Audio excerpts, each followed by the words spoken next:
In this video, I will show you how to fix error code 279 on Roblox on mobile. So usually this is a connection error.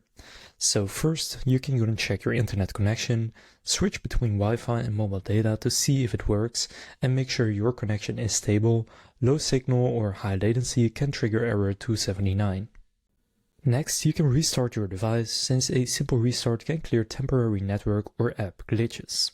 Then you can clear your Roblox cache. So on Android, go Settings, then Apps, Roblox, and then Storage, and tap Clear Cache. But don't clear data unless necessary, because this will log you out. To do that on iOS, just uninstall and reinstall the app, since iOS doesn't have a separate cache clearing option. Next, go to Update Roblox, so make sure the app is updated to the latest version from the Google Play Store or App Store. Older versions often cause connection errors.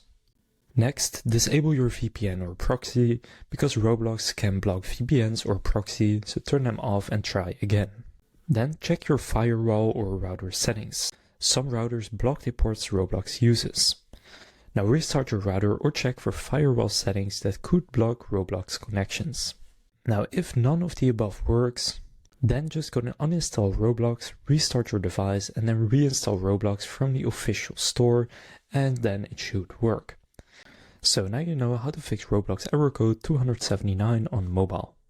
If this video was helpful, please consider leaving a like and subscribing to my channel.